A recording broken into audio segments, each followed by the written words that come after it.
Dalam surah At-Taubah, satu-satunya surah yang tak ada lafaz Bismillahirrahmanirrahim.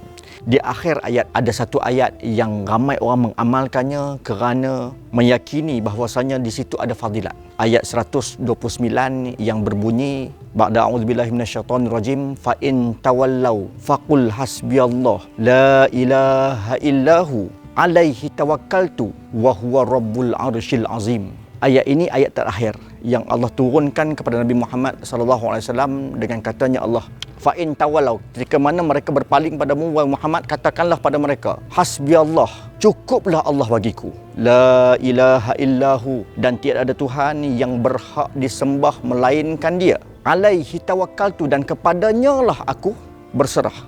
Berbeza dengan pasrah, berbeza dengan pasrah, ini berserah. Wa huwa rabbul arsyil azim, dan dialah Tuhan yang memiliki arasy yang agung.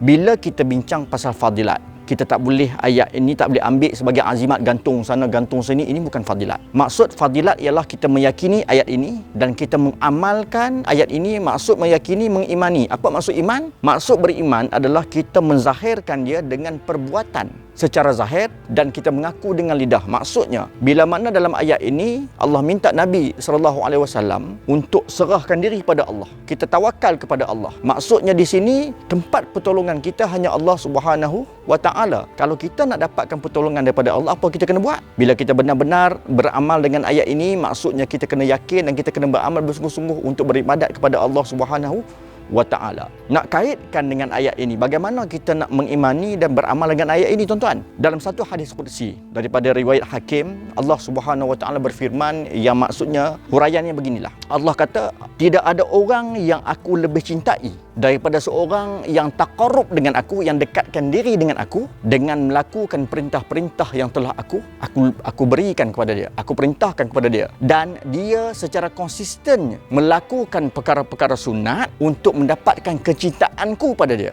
Sambung Allah lagi, tak kala mana aku telah mencintai dia, tak kala mana aku telah menyukainya, segala pendengarannya, penglihatannya, perbuatannya, tingkah lakunya, semua dalam peliharaanku. Dan ketika itu kata Allah, sekira mana dia meminta apa saja daripada aku, akan kuberikan pada dia. Dan ketika itu juga kalau dia minta perlindungan daripada aku akan melindungi dia. Maksudnya di sini, inilah yang kita katakan orang yang serahkan diri dia sepenuhnya pada Allah. Dia bukan setakat melakukan perkara wajib, bahkan melakukan perkara sunat hanya untuk mendapat redha daripada Allah, bukan untuk nak tunjuk-tunjuk ke orang pakai jubah cantik-cantik pergi masjid boleh, tetapi kalau ada niat nak tunjuk ke orang jubah aku ni cantik, maka di situ sudah ada satu masalah kita dengan diri kita. Kita belum berserah dengan Allah. Ketika mana kita susah, kita senang, kita akan terus kembali kepada Allah. Sebab itulah barang siapa yang beriman beramal dengan ayat ini, kata ramai ulama, sama ada ulama terdahulu sehinggalah ulama sekarang, orang yang benar-benar beramal dan beriman dengan ayat ini, Allah akan bantu dia. Bahkan sekira mana apa saja yang dia lakukan, dia dalam keadaan tenang, dia dapat keuntungan bukan saja dunia, bahkan ketenangan-ketenangan yang manusia tak boleh bagi, Allah bagi kat dia. Ketika mana dia minta ke Allah, Allah kata apa? Allah akan tunaikan. Dan ketika mana dia